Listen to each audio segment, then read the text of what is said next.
inicia. Legal, vamos lá.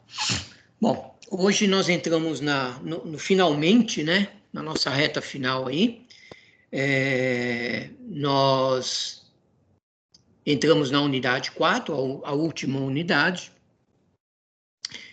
E nessa sessão de 4.1 nós vamos falar de concorrência perfeita, tá? Então hoje a gente vai falar hoje nós temos duas unidades, a 4.1 e a 4.2. Essa é a concorrência perfeita e a outra a gente vai falar sobre o oligopólio e o lipossinômio, tá? Então o que significa tudo isso? Concorrência a gente mais ou menos sabe o que é, né? A gente entende mais ou menos o que é concorrência porque a gente fala, aquela empresa é concorrente desta, aquele produto é concorrente deste, aquela faculdade é concorrente desta faculdade e assim por diante, né? Mas dentro da concorrência, existem aí algumas particularidades. Existem algumas pequenas diferenças para a gente entender. Então, por que a concorrência perfeita é importante, né? Porque só falando concorrência fica meio vago, duas empresas concorrentes, mas existe alguma coisa chamada concorrência perfeita, tá? Então, quais são os pontos principais da concorrência perfeita? Uma empresa perfeitamente competitiva é uma empresa tomadora de preços, o que significa que ela deve aceitar o preço de equilíbrio pelo qual ela vende as mercadorias. Se uma empresa perfeitamente competitiva tentar cobrar, ainda que somente um pouquinho a mais que o preço de mercado, ela não conseguirá realizar nenhuma venda. Então, o primeiro ponto é esse, tá? Se você é uma empresa competitiva no mercado, né, e se você tem outras empresas também, o qual são seus concorrentes, qualquer aumento de preço que você fizer, que seja 0,1 centavo, vai fazer diferença e o consumidor não vai comprar o seu produto. Ele vai comprar o produto do concorrente. Claro, eu sei que você vai falar assim, mas eu gosto daquele produto, eu confio naquele produto, né? Aquele produto ele é melhor do que o concorrente, etc. E tal. Claro, existem aí as particularidades, né? Existe aí o nosso gosto por aquilo que a gente realmente confia mais, a empresa que a gente mais confia e tudo mais. Mas quando nós falamos de concorrência perfeita, né, é todo mundo respeitando aí o preço de equilíbrio, né? Todas as empresas respeitam o preço de equilíbrio. Qualquer coisa, qualquer quantia que ela cobrar a mais, você migra para um outro produto. Pode reparar, por exemplo, vamos pegar o leite, por exemplo, né? Você entra no supermercado, você tem lá N tipos de leite. Você pode reparar que se um leite tiver 10 centavos mais caro do que o concorrente, você pega o mais barato. Você não pega aquele que você está acostumado a comprar, você muda a marca, né? Justamente por causa disso, porque você vai também pelo preço, né? Então, a concorrência perfeita ela ocorre, olha lá, quando existem muitos vendedores. Existe uma entrada e saída fácil das empresas, os produtos são idênticos, independente do vendedor, e os vendedores são tomadores de preços. Então, na concorrência perfeita, isso são definições importantes para você gravar, tá? A concorrência perfeita ocorre quando tem muito vendedor, ok? Tem muita gente vendendo basicamente o mesmo produto, então você tem um concorrente, né? Na concorrência perfeita também, existe uma entrada e saída fácil das empresas. Não tem bloqueio. No oligopólio, no monopólio, por exemplo, você vai perceber que a entrada de empresas é difícil, né? Existem algumas características para você poder entrar, mas é muito difícil. Na concorrência perfeita, não. Na concorrência perfeita, é fácil entrar e é fácil sair dessa concorrência, desse grupo de empresas, tá? Os produtos também eles são idênticos, né? Independente do vendedor. E os vendedores ali são os tomadores de preço, tá? A estrutura de mercado são as condições em uma indústria, tais como o número de vendedores, quão fácil ou difícil é para uma empresa entrar e o tipo de produto que ele é vendido. Na concorrência perfeita, Dizemos que as empresas estão em concorrência perfeita quando as seguintes condições ocorrem, tá?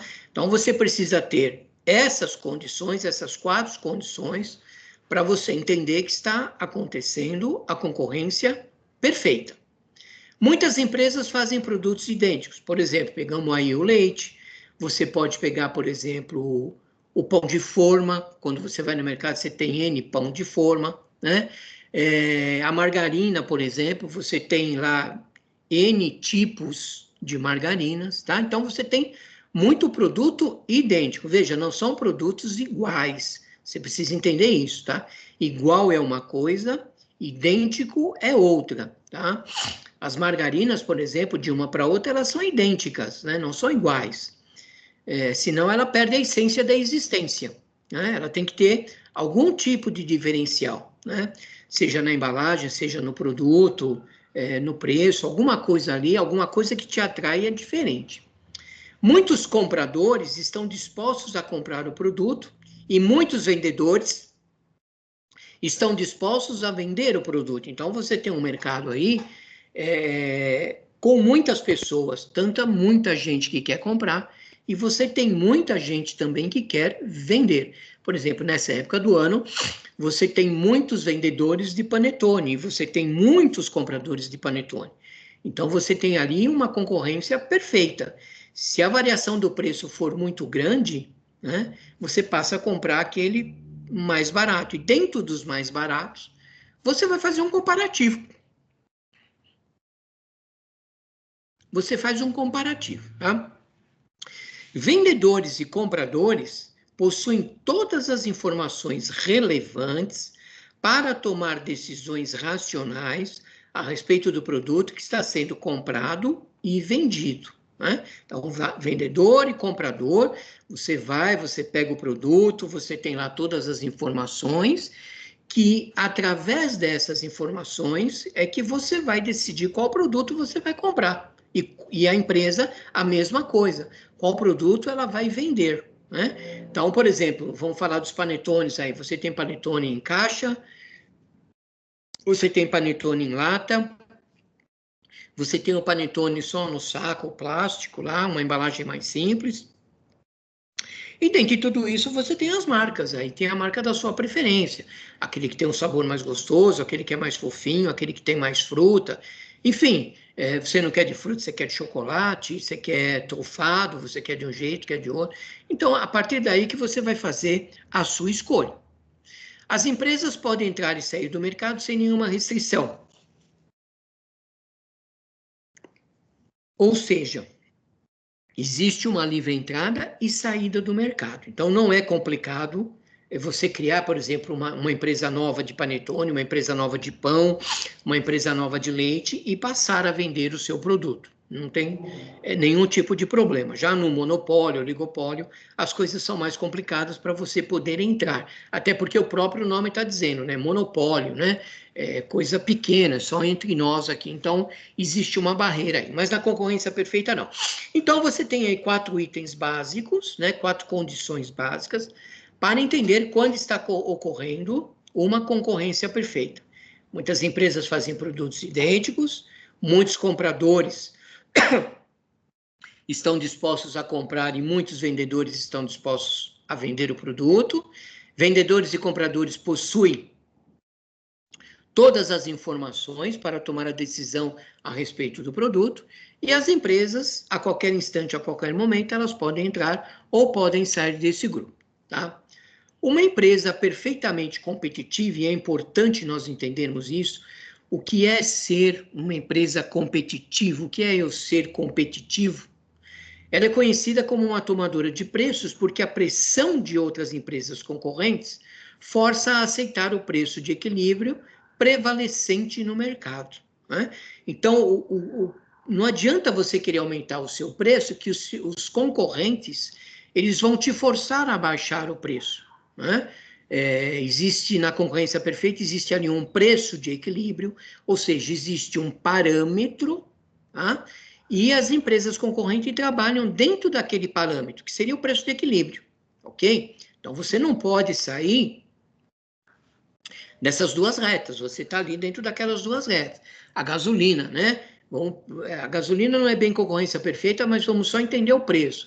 De um posto para o outro, você tem ali pequenas variações, e você está escolhendo ali pela marca, por quanto essa gasolina rende no seu carro, enfim, uma série de coisas. Mas a gasolina, no seu sentido pleno, ela não é concorrência perfeita, tá? Eu só estou pegando o exemplo do preço, ok? Se uma empresa e um mercado perfeitamente competitivo aumentar o preço do seu produto em 1 centavo que seja, ela perderá todas as suas vendas para os concorrentes. Quando um produtor de trigo quer saber quanto é o preço atual do trigo, ele tem que olhar no computador e escutar no rádio. O preço de mercado é determinado unicamente pela oferta e pela demanda de todo o mercado, e não pelo fazendeiro individual. Né?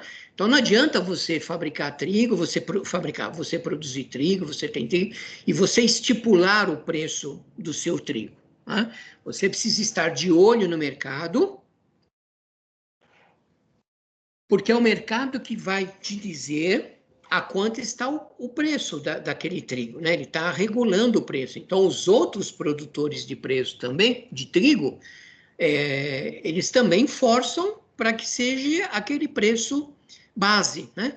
Por isso que muitas vezes você vai no mercado comprar alguma coisa e você percebe que a variação de preço de um determinado produto ela é muito pequena. O leite é um exemplo desse dentro do mercado, né? Às vezes você vai comprar um litro de leite e você percebe que comprar este de uma marca, por exemplo, que você não conhece, né? Nunca experimentou, por exemplo. E comprar aquela marca que você está sempre acostumado a comprar, mesmo que a marca que você está acostumado, ela está com um preço um pouquinho maior, você pende para comprar aquela marca que você já conhece, e não aquela que está mais barata que você não conhece, né? Então, é isso que vai fazer com que o mercado se regule. Além disso, uma empresa perfeitamente competitiva tem que ser uma peça bem pequena em relação a todo o mercado, de forma a poder aumentar ou diminuir sua produção sem afetar significativamente a quantidade total oferecida e o preço do mercado. O mercado perfeitamente competitivo, ele é um extremo hipotético. Entretanto, os produtores de várias indústrias enfrentam muitas empresas concorrentes que vendem bens muito similares, caso em que eles devem atuar como tomadores de preços. Os mercados agrícolas são frequentemente utilizados como exemplo, né? Então, ele fala aqui que o mercado perfeitamente competitivo é um extremo hipotético, porque esse preço você vai buscar no mercado. E o exemplo que ele dá aí do setor agrícola, do produtor, né? Não são eles que determinam o preço, mas sim o mercado é que regula esse preço, né? Então, isso de você ser perfeitamente competitivo acaba sendo uma coisa ali hipotética, porque você depende do preço de outras pessoas, né, para que você possa estipular o seu preço. Mesmo assim, né, é concorrência perfeita, né, porque você está num grupo de várias empresas, né, várias empresas vendendo o mesmo tipo de produto, e é como se vocês sentassem numa mesa e dissessem, olha, o mínimo que a gente vai vender é X e o máximo que a gente vai vender é Y. Dentro desse parâmetro, cada um escolhe o preço que quer. Tá? Então, na concorrência perfeita, é dessa forma que se trabalha. Então, se você colocar o preço a mais, um pouquinho a mais fora daquele padrão, você vai acabar não vendendo o seu produto e o seu concorrente, ele vai vender o produto, tá bom? Aí você vai dizer assim para mim, mas se eu colocar o preço mais barato do que isso? Fazê-lo se quiser, né? Você vai vender, mas você não vai pagar os seus custos. Na próxima vez você não tem dinheiro para poder colocar o seu produto, tá? Então vender menos do que o preço de equilíbrio estipulado, aí, desculpa, mas você não está fazendo um bom negócio. Não é certo fazer isso, né? Primeiro que você está tendo uma concorrência agora desleal, ok? E você não vai conseguir recursos financeiros, captar recursos financeiros para poder continuar no mercado. Você vai ter problemas com isso, tá? As mesmas culturas cultivadas por diferentes fazendeiros são amplamente intercambiáveis. De acordo com os relatórios mensais do Departamento de Agricultura dos Estados Unidos, em 2015, que é uma data que se pega aqui para fazer o gráfico, né?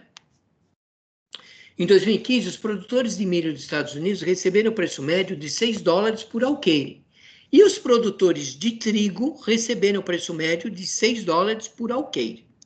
Um produtor de milho que tentasse vender por $7 o alqueire, ou produtor de trigo que tentasse vender por $8 o alqueire, não encontraria nenhum comprador. Então, percebe como é a coisa? Então, se tem um preço no mercado, se tem um preço estipulado no mercado, não adianta você querer aumentar um pouquinho, porque o meu é milho, ele é mais caro, o meu é trigo, ele é mais caro. Não adianta você querer aumentar esse preço, né? Que é o que ele fala aqui, porque o mercado não vai reagir desta forma, né? Veja que as culturas cultivadas são intercambiáveis, então elas se conversam entre si, né? Elas andam tudo no mesmo, na mesma linha, digamos assim, né? Uma empresa perfeitamente competitiva também não venderia abaixo do preço de equilíbrio, tá vendo? Por que deveriam, já que podem vender tudo por um preço maior? Outros exemplos de mercados agrícolas que operam bem próximos a mercados perfeitamente competitivos são os pequenos mercados produtores de beira de estrada e pequenos fazendeiros orgânicos, né? Então, aqueles fazendeiros, por exemplo, quando você viaja, se você parar, por exemplo, vamos supor que você pegue a Fernão Dias aí, né? Vamos lembrar do morango. Então, você tem muito morango ali na Fernão Dias, a partir de Atibaia, ali começando um pouco antes de Atibaia, né? Entre Mairiporã e já entrando em Atibaia. E dali para frente você vai embora e você acha ali várias barraquinhas na estrada vendendo morango, vendendo culturas, né? Vendendo legumes, frutas, verduras, enfim, uma série de coisas.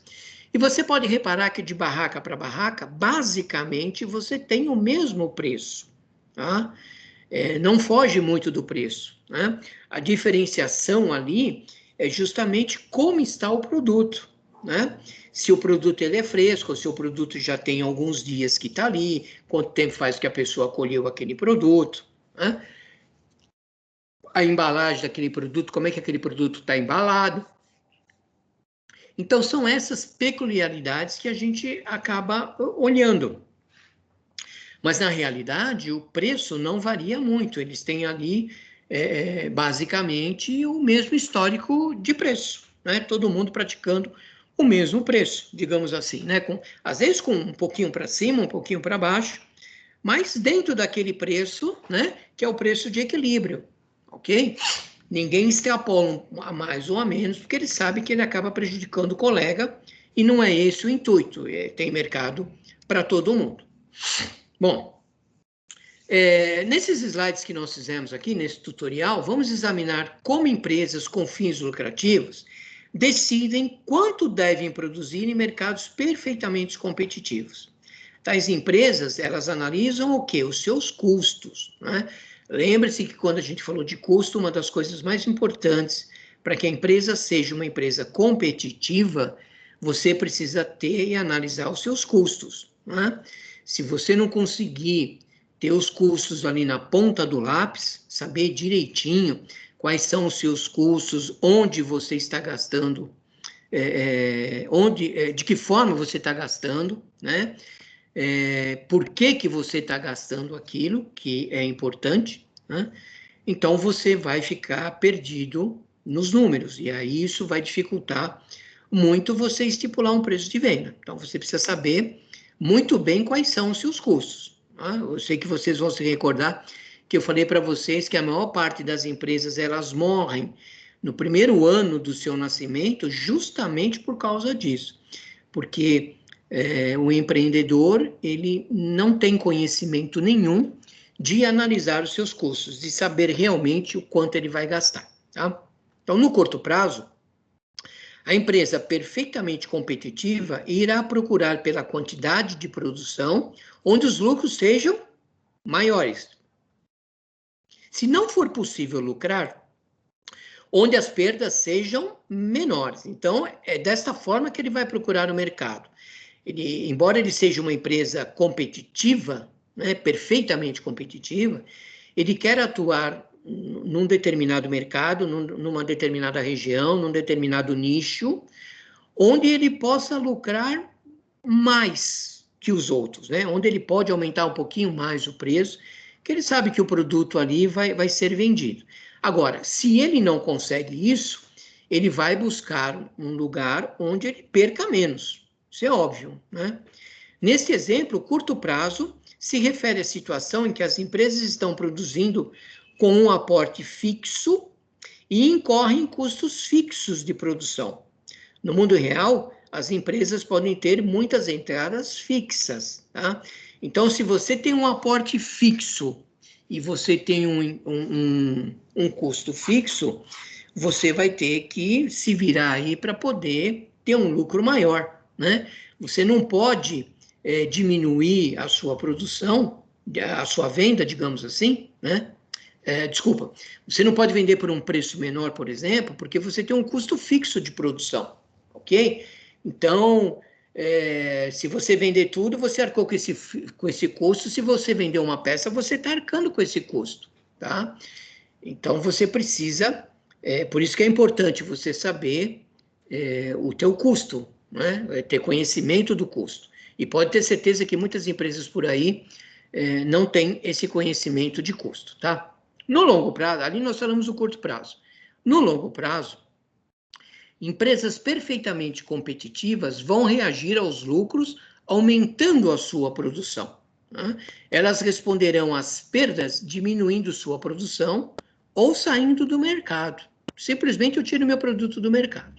Em última análise, um equilíbrio de longo prazo será alcançado quando nenhuma nova empresa quiser entrar no mercado e as empresas existentes não quiserem sair, uma vez que os lucros econômicos tenham sido reduzidos a zero, tá? Então, a empresa, numa concorrência perfeita, tá? Se ela percebe que aquele produto, né, ele só tá perdendo, ele não consegue colocar aquele produto, ele não consegue girar aquele produto, ele vai acabar saindo fora do mercado, né? Ou ele diminui a produção, ou ele tira o produto do mercado, tá? Eu estou tentando lembrar aqui algum produto que tenha saído do mercado, mas não consigo. Eu lembro do produto, mas não consigo saber o nome, né? Mas se alguém lembrar aí de algum produto que porventura tenha saído do mercado, é justamente por causa disso, né? Ele não consegue colocar o produto, as perdas são grandes, então ele resolve sair do mercado, porque não vai adiantar ele ficar insistindo em colocar aquele mercado, porque as pessoas acabam não adquirindo ali o seu mercado, tá? Bom, em resumo, uma empresa perfeitamente competitiva é uma tomadora de preços, o que significa que ela deve aceitar o preço de equilíbrio pelo qual ela vende as mercadorias. Se uma empresa perfeitamente competitiva tentar cobrar, ainda que somente um pouquinho a mais que o preço do mercado, ela não conseguirá realizar nenhuma venda, tá? Concorrência perfeita ocorre quando existem muitos vendedores, existe uma entrada e saída fácil de empresas, e os produtos são idênticos, independentemente do vendedor, e os vendedores são os tomadores de preço. A estrutura de mercado são as condições em uma indústria, tais como o número de vendedores, quão fácil ou difícil é para uma empresa entrar e o tipo de produto que é vendido, tá? Então, aqui você basicamente tem aí um grande resumo de tudo que a gente comentou na aula, tá? Bom, tem uma questão aqui de autoavaliação, só para você dar uma treinada, né? Então, dê uma lida nessa questão e anote aí do lado a sua resposta para depois você participar aí o que você faria, tá? As empresas e o mercado perfeitamente competitivo são consideradas tomadores de preço, ou seja, uma vez que o mercado define um preço de equilíbrio para o produto, elas devem aceitar esse preço. Se você vender um produto em um mercado perfeitamente competitivo, mas não estiver feliz com o preço, você aumentaria o preço mesmo que 1 centavo a mais? Então, diga lá, o que você faria? Você tem uma empresa, sua empresa é perfeitamente competitiva, você está no mercado, mas você, por algum motivo, não está contente com o valor do preço que está sendo colocado para ser vendido e você resolve aí, está pensando em aumentar, nem que seja 1 centavo a mais. Você aumentaria o produto ou não aumentaria o seu produto? O que você faria?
Vamos lá, pessoal, vamos participar. Pode responder, professor?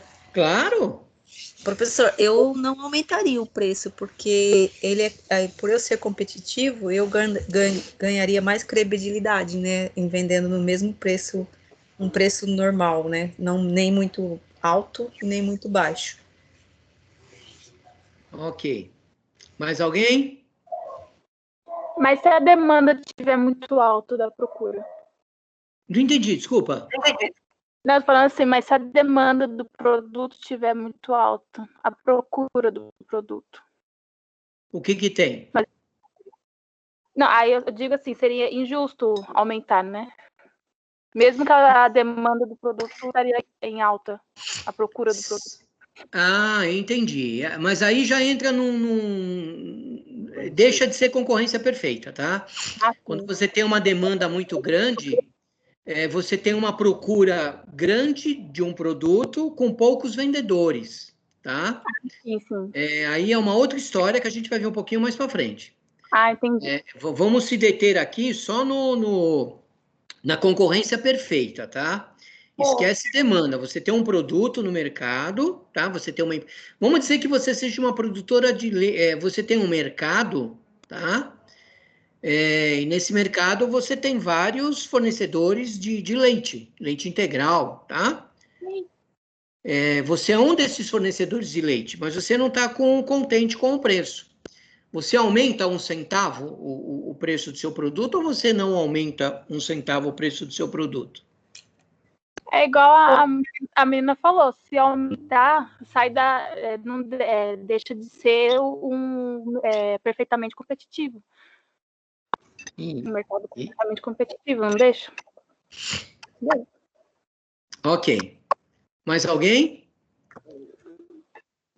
Professor, a minha opinião, pelo menos pelo que eu entendi que o professor falou, eu também acho que se aumentar, ela vai deixar de fazer parte dessa competitivamente perfeito, entendeu? Então, pelo que eu entendi que o professor falou aí, tipo, tem uma série de princípios para seguir dentro desse princípio da matéria aí que o professor está dando. Então, no meu caso, eu acho que não poderia aumentar também. É isso aí, tá? É justamente isso, tá? No mercado perfeitamente competitivo, você tem um preço de equilíbrio, você tem um preço de equilíbrio, né? Então, foi aquilo que a gente falou. Eu trabalho entre o preço X e o preço Y, tá? Vamos dizer que você trabalha de 0 a 10, por exemplo, vai? Vamos dizer assim, né? Você trabalha de 0 a 10. De 0 a 10, você pode colocar 2, o outro pode colocar 7, o outro vai colocar 5, o outro vai colocar 4, enfim. Cada um vai colocar o seu preço, tá? Se você resolve colocar 11, você deixa de ser perfeitamente competitivo, porque a primeira coisa que as pessoas vão fazer é que vão deixar de comprar aí o seu produto, né? Então tá lá a resposta, né? Não, você não aumentaria o preço. O seu produto é exatamente o mesmo que o produto de muitas outras empresas de mercado. Se o seu preço fosse maior que o dos seus concorrentes, então seus clientes iriam comprar deles e parariam de comprar de você. Você perderia todas as suas vendas, tá? Então, na empresa perfeitamente competitiva, você precisa manter aquele padrão de preço. Por isso que muitas vezes, tá, nós vamos ao mercado e você pega 2 produtos semelhantes e você acaba não entendendo por que um que custa 5, o outro custa 7, né? E você fala assim, mas por que esse produto custa 7 e esse aqui custa 5 e você fala eles são semelhantes? Porque aquele produto de 7, para ele custar R$7, mesmo sendo semelhante ao de 5, aquele de 7, ele fez ali uma série de coisas dentro daquele produto para poder colocar o preço dele de R$7. Porque se ele tiver as mesmas condições, né, que aquele produto de 5, ele jamais vai vender aquele produto de 7, ok? Por isso que você tem uma grande diferença aí. Se você pegar os sabonetes, por exemplo, é a mesma coisa, tá? Você tem ali N tipos de sabonete e você vê que às vezes você tem um por 80 e poucos centavos e você tem outro a quase R$3. E você fala, nossa, mas por que este sabonete é mais caro do que esse? Veja, eles não são competitivos entre si. Eles são competitivos de acordo com as suas características. Então, por exemplo, se você pegar ali um Palmolive, um Lux, né, esses de preços mais acessíveis, você pode reparar que a diferença de preços entre eles é muito pequena, né? Às vezes até 1 centavo, 2 centavos. É muito pequeno. Então, ali você tem a concorrência perfeita. São produtos semelhantes, fabricamos o mesmo produto de empresas diferentes, então você tem o mesmo preço. Agora, se você pegar, por exemplo, um Febo, por exemplo, né, um outro tipo de sabonete, você vai ver que ele custa, às vezes, 2 vezes mais caro do que o outro.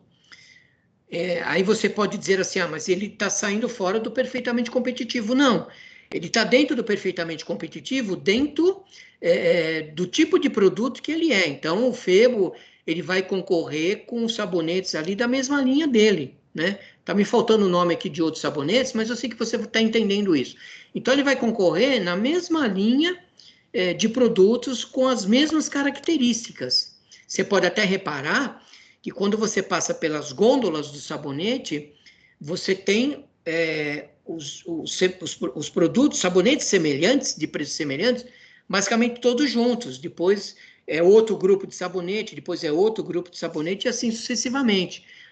No creme dental, a mesma coisa. Se você ficar ali olhando o creme dental, aquela coisa toda, você vai ver que todos eles são perfeitamente competitivos ali, né? Aí entra dentro daquela característica. Às vezes você acha um que custa um preço, outro custa 50%, 60% mais caro, mas ele é perfeitamente competitivo dentro do grupo e daquilo que ele está oferecendo, tá? Você não pode comparar, por exemplo, um creme dental de 90 gramas, que geralmente o creme dental nesse peso, né? Uma pasta normal, com um lá, por exemplo, de 120, uma caixa maior. É claro, aquele de 120 ele vai ter um preço maior por causa da quantidade de produto que ele tem ali, né? E às vezes as empresas, elas competem entre elas mesmo, né? O creme dental é um deles, né? Você pega lá uma determinada marca de creme dental, ele tem um preço para um de 90 gramas, depois ele tem um preço para outro de 120, por exemplo, que eu não sei se é esse o preço, mas vamos lá. Depois ele ajunta 2 caixinhas e faz um outro preço. Então, ele compete com ele mesmo, né? Ele dá várias opções para o consumidor, mas ele está concorrendo com ele mesmo. Ou seja, se você não comprar aquele, você está comprando de baixo ou está comprando o intermediário ali, não importa, mas ele está fazendo ali alguma jogada, tá? Temos outra questão aqui de avaliação para você pensar um pouquinho, ok? O mercado de transporte independente por caminhão se enquadraria nas características de uma indústria perfeitamente competitiva? Tá? O transporte independente por caminhão, ó, independente. Então, você agora tem um caminhão, ok? Você faz transporte, não importa do que, não importa qual o tamanho do seu caminhão, só se detém nisso, você tem um caminhão. Você acha que ele se enquadraria na característica de uma indústria perfeitamente competitiva? Pense um pouquinho e dê a sua participação aí.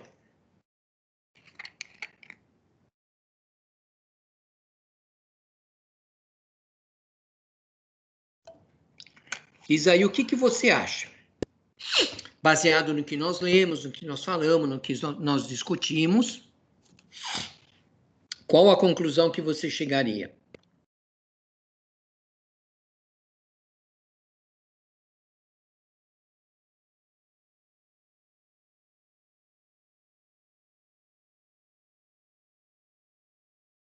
Ô, professor, Diga.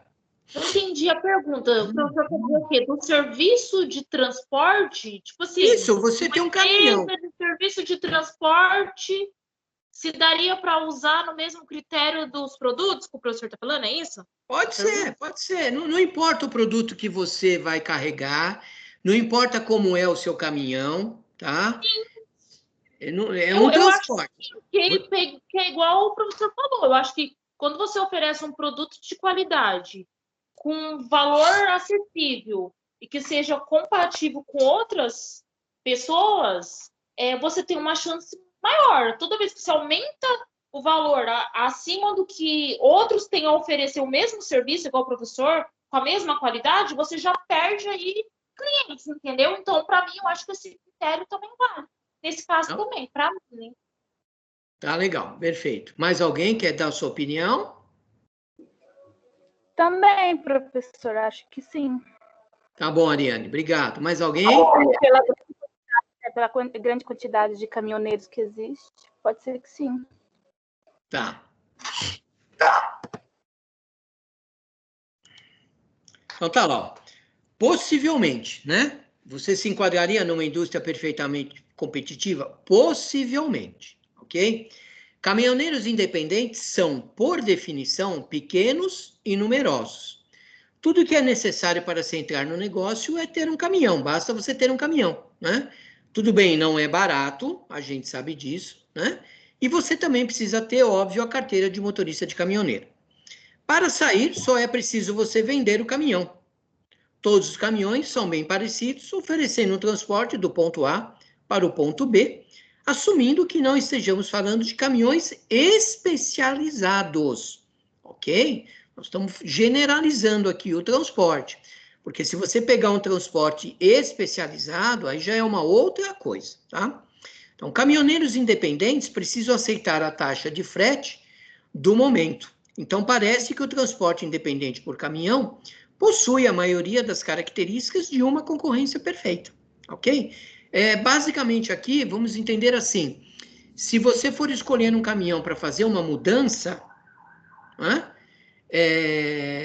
se você for num determinado ponto, onde tem vários caminhões, e for escolher um caminhão para mudança, não adianta um cobrar 1.000 e o outro cobrar 2.000, você vai olhar para os caminhões e vai falar, mas por que você está cobrando 1.000 e você 2.000? Né? Não tem sentido, você vai pegar o de 1.000, porque pronto, aquilo ali vai te satisfazer. Né? Então, teoricamente, você tem uma concorrência perfeita aí, né? Analisou o que você precisa ter, né? O que sua empresa precisa ter, eu preciso ter o caminhão, eu preciso ter a carteira para dirigir esse caminhão, e eu entro e saio desta empresa, a todo instante, a todo momento. Para mim sair, basta simplesmente eu vender o caminhão. Para mim virar um caminhoneiro, basta eu comprar um caminhão. Então, está dentro aí daquelas 4 condições que nós vimos lá no começo da aula. O que eu preciso fazer, o que eu preciso ter para estar dentro de uma concorrência perfeita, tá? Então, concorrência perfeita, você tem produtos semelhantes praticando o mesmo preço. Você tem um número grande de vendedores, mas também tem um grupo grande de compradores, tá? Então, é assim que se trabalha na concorrência perfeita. Oi? Como é que tá? Oi, Ana. Ah, não, desculpa, professor, desculpa. Ok, bom, essa é a primeira parte da nossa aula.